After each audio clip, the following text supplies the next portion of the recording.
title we were in because it's based on a really simple premise. If we want to end up in the destination of Christ, we must follow the same path as Christ. And so we said, as he would walk this earth, what marked out his path? And we were looking at 6 things. We're at number 5 now. In fact, we split number 5 in 2. And so that's why you have a 6B out there. That's where we are on this. And it dealt with accomplishment. So what do I mean when I'm talking about accomplishment? Do you know where the word excruciation comes from, or excruciating? When that word, where it came from was the Romans came up with this new way of killing people, and it was so painful that there was no word to explain the pain, so they invented a new word, which I believe through the Latin would mean out of the cross, and the word is excruciating. When Jesus was in the excruciating pain on the cross, it was humiliation. It was the way losers die. It was just a loser's death. And yet, what he says at the end of his life is, "It is finished." Now, we might say that's maybe that could be negative. No, in the original Greek, the word meant accomplished. What I came to do is done. I have come here for a purpose, and that purpose has been fulfilled. It is accomplished. What would it be worth to us? What would it be worth to us if by the end of our life, and hopefully even as we're going through it, no matter even if you were to die a loser's death, in a cancer ward, in a nursing home, forgotten, whatever it is, and you were still able to look back at your life and say, it is accomplished. How much is accomplishment worth? Well, what do you mean by accomplishment? Well, first of all, let's not even get churchy. I'm not talking about your bucket list for God. By the time I'm done, I will like to have sung on the praise team, preached a sermon, been an elder or a deacon. I'm not talking about something you do for God. It comes down to this. If we break it down to the very basics of things, the accomplishment for Christ is the same for you, is the same for me. And it comes down to this: doing the will of God in the context of your life. In the context of your life, but doing the will of God. And we were looking at this, we had moved from life mission. We looked at how Jesus lived his mission, and we talked a bit, and it brought up truth number 1 that we're looking at here in tension, and it was that no one can bear godly fruit without a godly nature, without God within inside them. Jesus backed that up himself. He said, "Do men gather grapes from thorn bushes or figs from thistles? Even so, every good tree bears good fruit, but a bad tree bears bad fruit," in Matthew 7:16. A good tree, good fruit; bad tree, bad fruit. And we understand that without that spark of godliness in us, that presence of the Holy Spirit in us, we may go out and do good things and respectable things, but they will not be eternal things. They will not be kingdom things.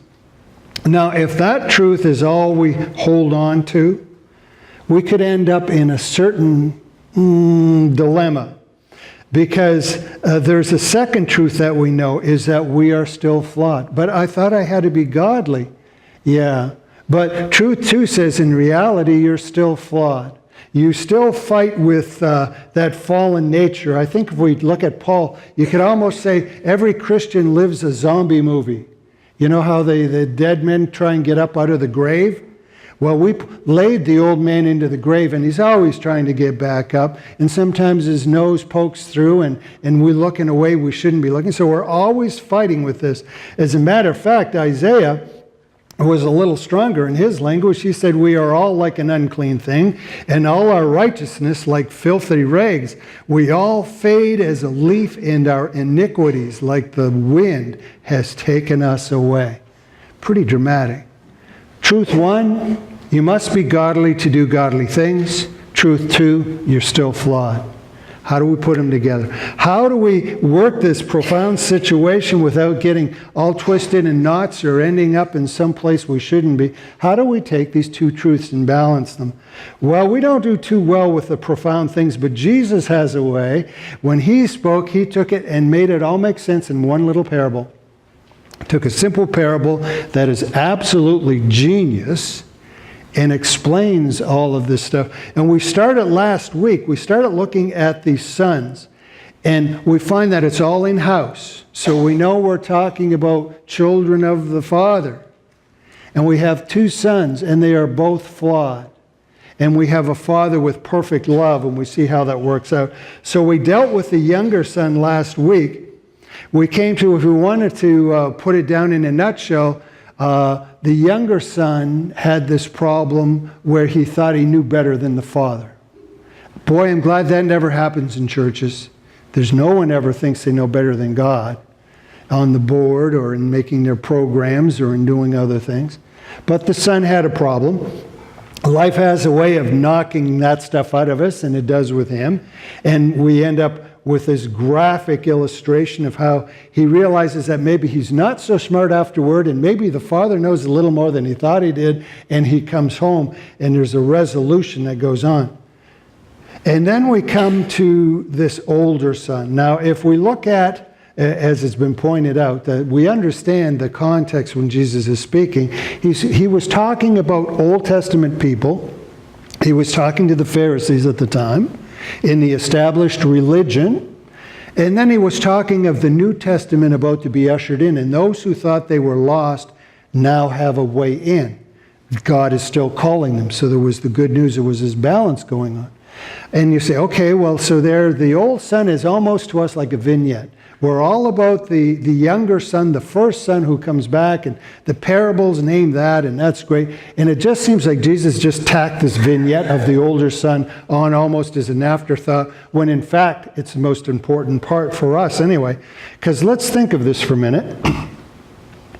The older son represents the established religion, those who think they got it down.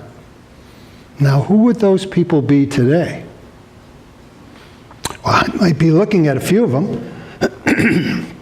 It's an Old Testament problem, but we've developed it quite well in the New Testament church, the idea that we've got all of this down. So as we look at, excuse me, allergy season and all, look at the older son. We've talked about the younger son last week. We know what his problem is. Here's the older son. And our first impression as Jesus opens this part of the story is very positive. He's coming in from the fields. He's working. He's getting it done. He's coming back to the house. He's done that day after day, year after year. What a guy. What a dutiful son. Oh man, wish we had a whole team of the older son in church, right? And man, he would be elder in a year. He's just dutiful, respectful. This guy's looking good. But very quickly, the story starts to shift. Just a little at first. The older son's coming down from the field, but there's a celebration going on, and he's clueless on what it is. He's told it has to do with your brother. Your brother. There's a connection. They're celebrating your brother. He doesn't expect this.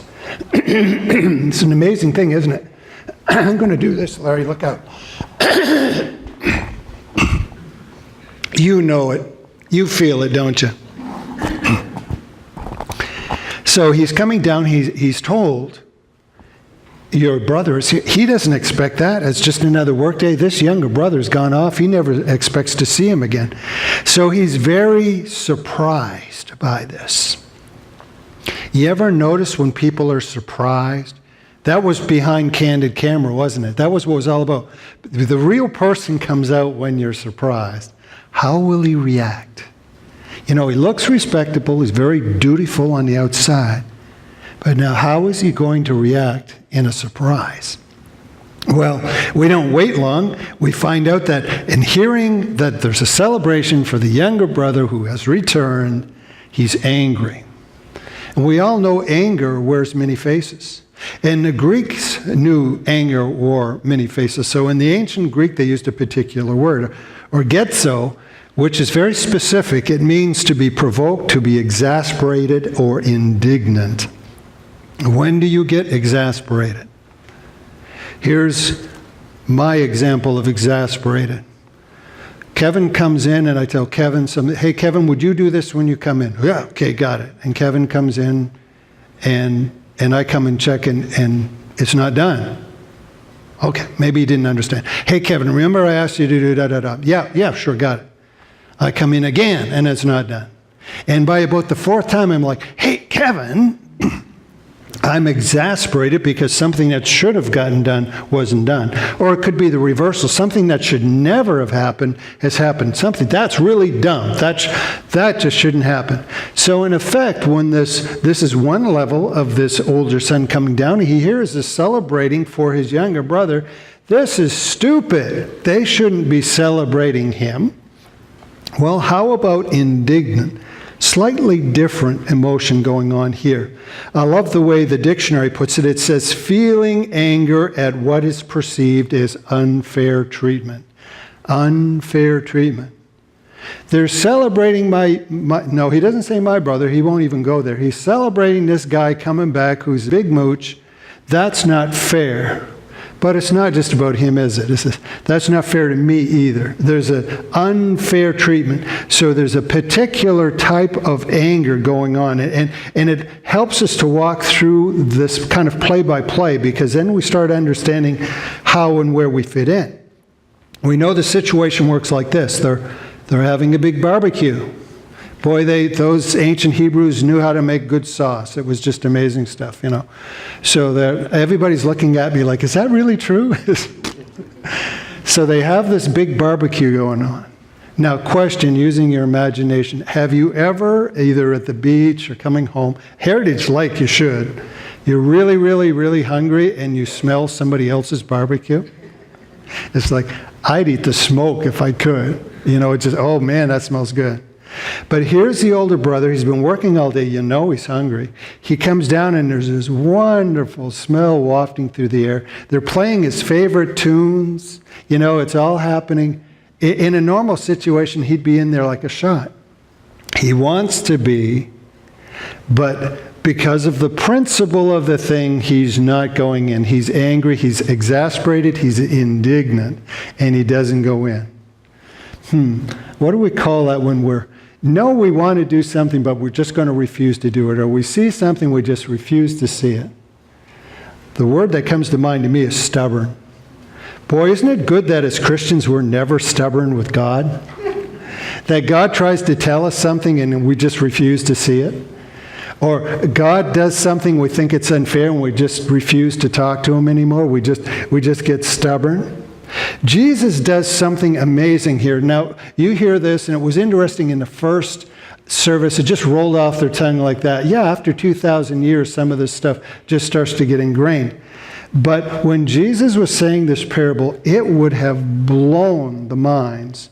Thank you, Bob. Yeah, okay. Ladies and gentlemen, Bob Smith, connoisseur of fine water. I got it from here. Okay, take it, Bob. I'd pay for that. I'm breaking into the kind of a rabbit trail, but letting you into the praise team a bit. We have this that only the praise team knows, is that we have something like this. Debbie knows what's coming.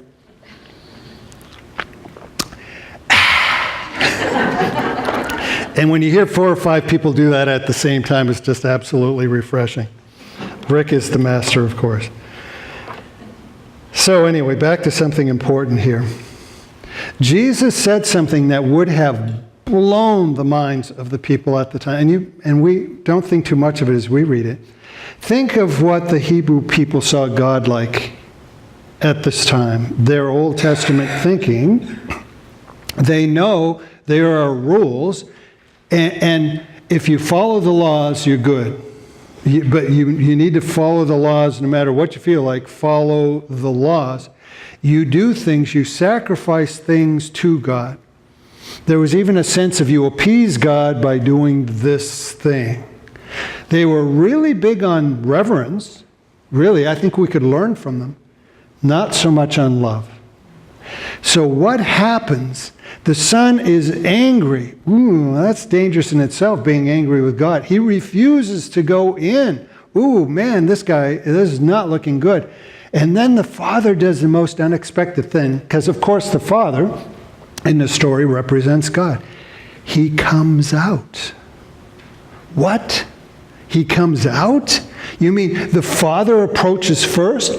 This is the big change. This is the distinctive. If we even today went out and looked at all the world religions out there, and we looked at everything from Islam, Hinduism, everything, shamanism, all of these things, you'll find that you do things to try and approach God if you can. You're lucky if you can.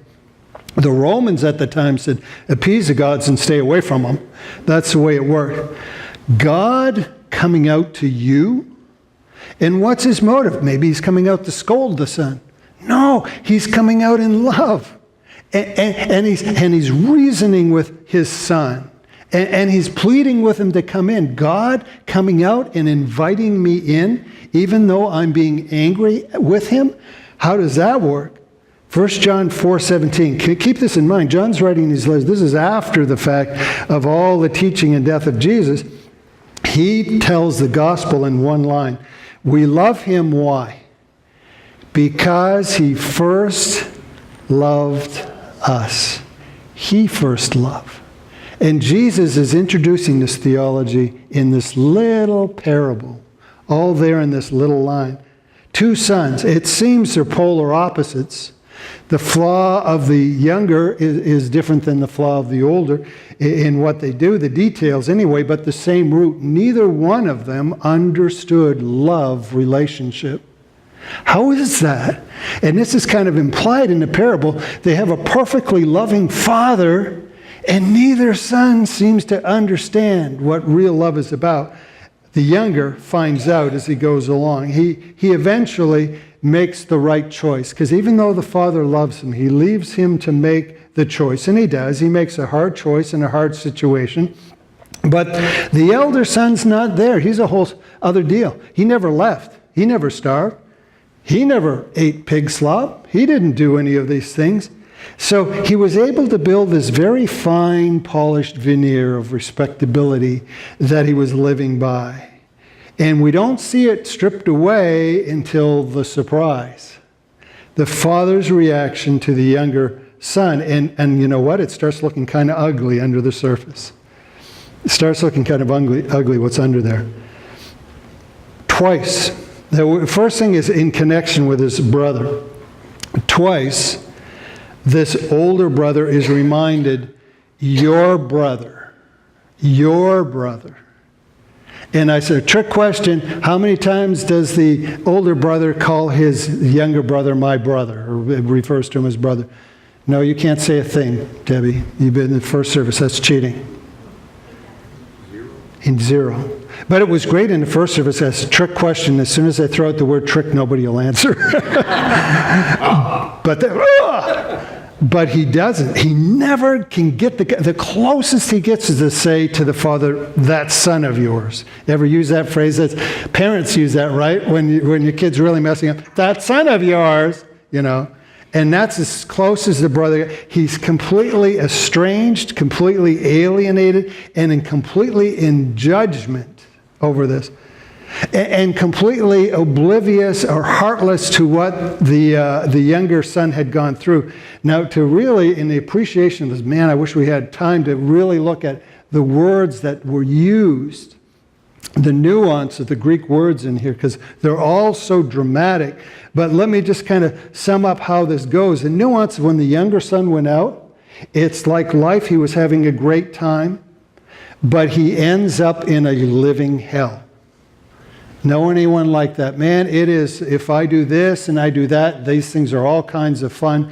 And when the substance kicks into an addiction, or the immoral living ties you in knots in some way, or diseases come into the picture, whatever, it turns from that into a living hell. We made that comment before that with salvation, with eternal life. Eternal life doesn't start after death, it starts now. Heaven starts in this life. Well, you know what? Hell does too.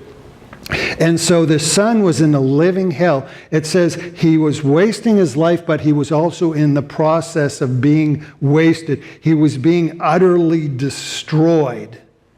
It was just, he was being eaten alive by the things that he had been doing. And he was saved, he was rescued, he was delivered from that. He was delivered from a living hell. Would you be happy to think somebody's delivered from a living hell? Well, if you're a healthy human being, you say, yeah. Well, how about if it's your sibling, it's somebody, your brother, someone that close? And yet, he couldn't see it. He couldn't see it. Well, that's probably because he was dead inside himself.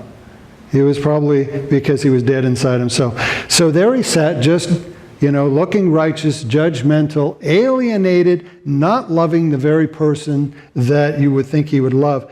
And that alienation in relationship happens with his father, too. Once dad comes out and he says, hey, son, what's up? That's in latest translation. Bob doesn't look convinced on that. He's just kind of giving me a poker face. But when the father comes out and he asks him about what's going on, once the floodgates open, man, we start finding out all kinds of stuff. And in a few lines, there's some amazing things that are said. There's some of us in here, deacons and elders and deaconesses, went through we did our active training, active listening training. And the idea was, basically you close your mouth and you listen for flags in what a person says. And this guy, in one sentence, is just all kinds of flags, especially in the original language. He effectively is saying this: Dad, I have slaved for you. I have been your slave, and I've never violated a single command that you gave. His idea then, the flags, is his idea of love was, just this overinflated sense of duty, really, is that I am your slave. Why am I doing this? Because I'm your slave. Why do I not violate you? I don't know if I completely agree with you, but you said it. Since I'm your slave, I'll do those things. That's his idea of love. That's his idea of his relationship with his father. There's some really bad things going on there, because essentially, if that's what you're all about, if you're a slave and you're doing it out of duty, then what's the incentive? Well, it's the recognition and reward you get either at the end or along the way. It's all about that. That's where the son is. It sets you up also for that martyr complex. It doesn't take long, right? I mean, kids know by the time you're a teen, if your parent's trying to hit you with a martyr complex.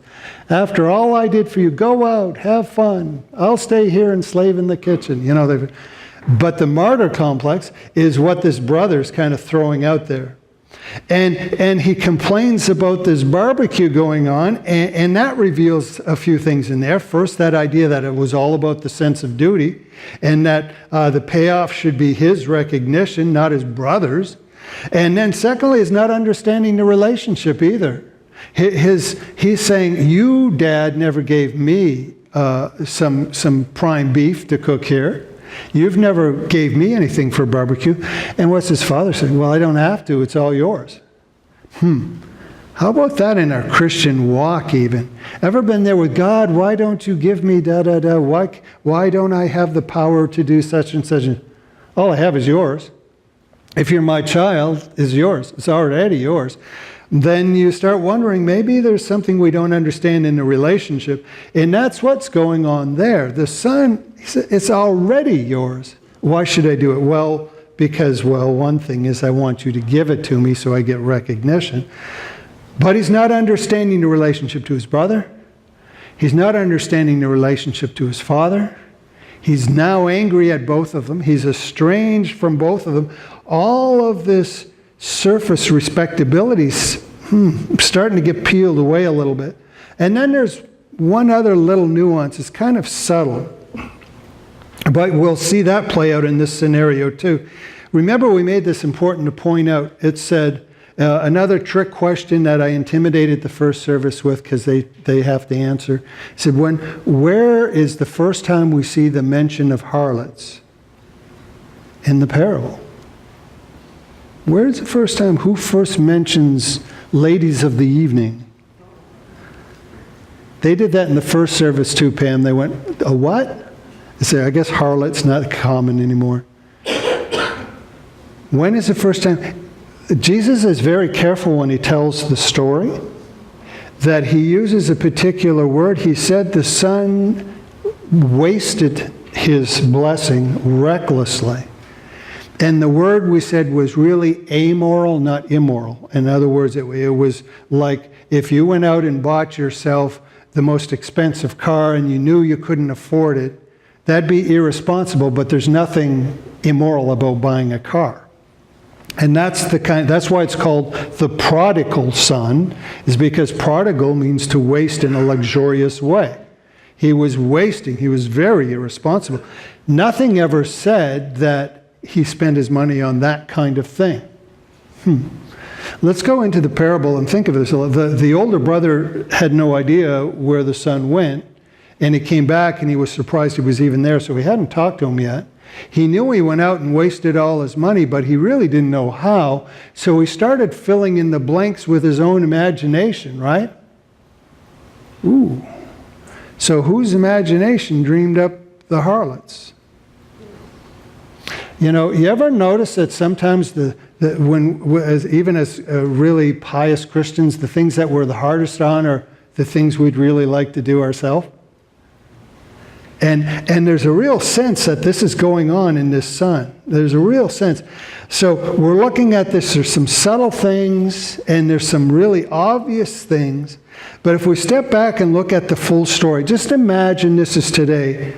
And parents come in with two sons, and one of them is just a real, if pardon the expression, hellraiser, and the other one seems to be the picture of respectability.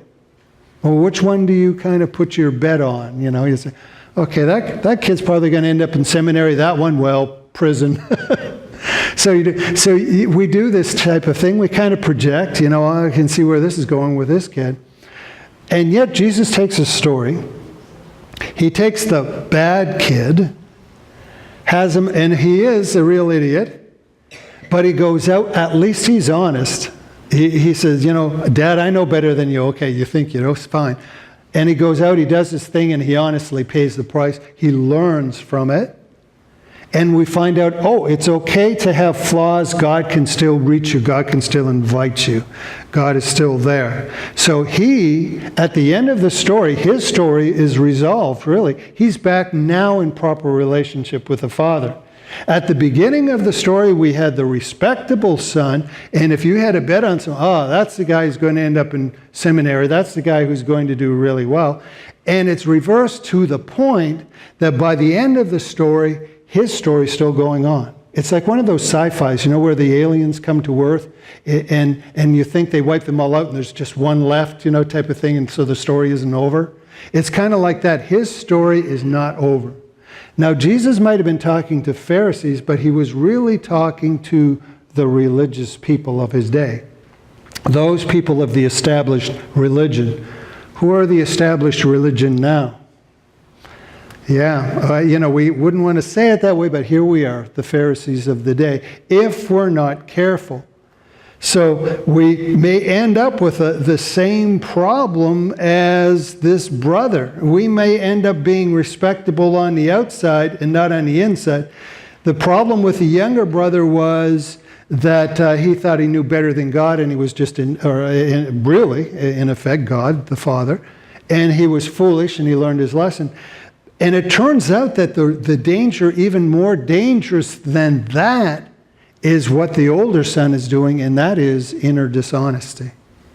There's an inner dishonesty going on. He is convinced himself. He stubbornly refuses not to see that he may not be all he thinks he is inside. It may not be that. And so he is playing this charade going on.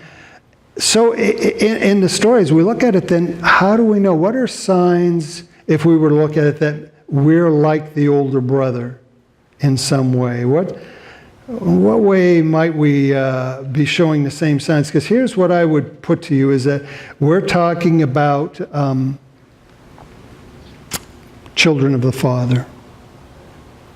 So this is an in-house thing going on. So we can't just say it's, oh, this is for all those sinners out there who don't go to church. No, this has a lot to do with us sitting right here. There are things that we can kind of see that might happen in our life. Let me just throw out sticky points on it if I can. Some things that we might want to consider. Maybe a sign would be this, if we use this elder son as our example.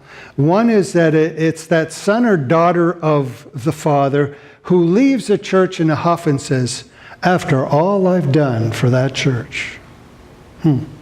Sounds a bit like him, doesn't it? Maybe it could be something like sons or daughters who are really sticklers about the rules and the traditions, even to the cost of a life.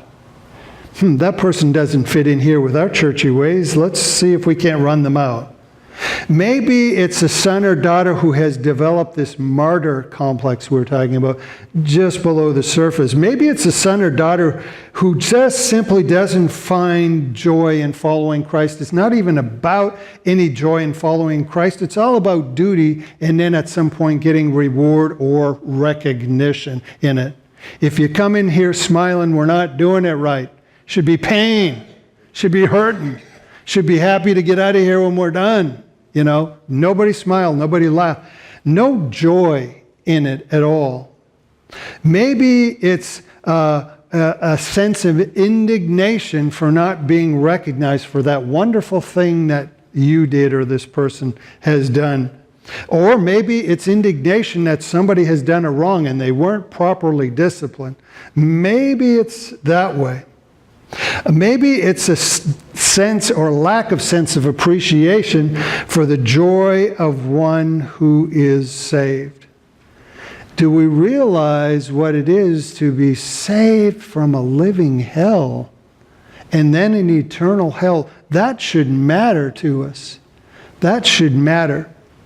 One term I didn't hit, and let me just hit it real quickly on you, is it says they made merry, and that sounds kind of interesting. But it deals with, if we look at the Greek, dealing with delight in the person, delight in what has happened to the person. And when I was looking at the definition, it made me think of this. You might recognize this has been going on for quite a while. The Thai kids, I think that's actually one there on the lower picture on the lower left. The soccer team that got rescued, right? And following that in the news a little bit. And the whole world celebrated to a degree when these kids got rescued. However, even in Thailand, people, they celebrated the event. A rescue happened. Their celebration wouldn't be like the celebration of the parents. Now, this sounds subtle, but it works in big ways. The difference would be that everybody else celebrates the event. The parents would be celebrating the person.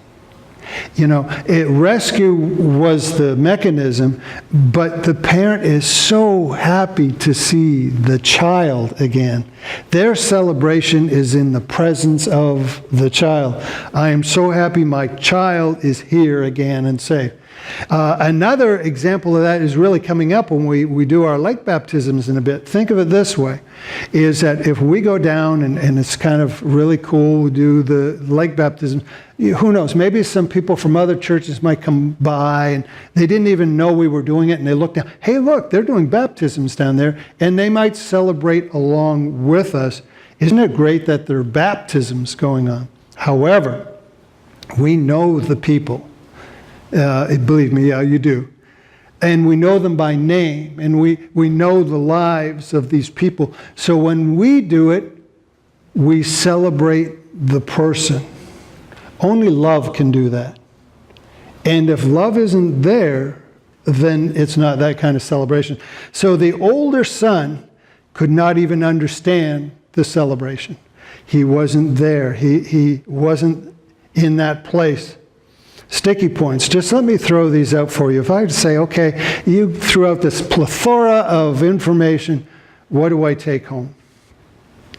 Very quickly, just a few things. One, it's okay to be flawed. We all are. Yeah, you need that spark of God. You need the Holy Spirit to allow you to do godly things, but it's okay that you're flawed because we all are. And you know what? The story is a success not because of either son, but because of the Father. And our story will be a success not because you're so great, is that the God you follow is so great. So it's okay to be flawed. 2, we never fool God, but we're pretty good at fooling ourselves. We never fool God, but we're pretty good at fooling ourselves. So we really need to do a little bit of serious self-diagnostic every now and then. Search me, O God, and know my ways. It's times that, we better really get along with God and see honestly what's going on inside. 3 of 5, there's no hope in inner dishonesty. If we're being dishonest in ourselves, we don't even know to return to the Father. There's no hope as long as we're there in inner dishonesty. 4 is the Father is always loving. When in this parable does the Father reject anyone?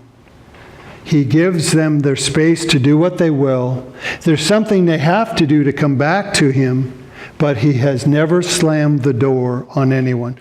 God is always inviting. It's up to us to choose to come home.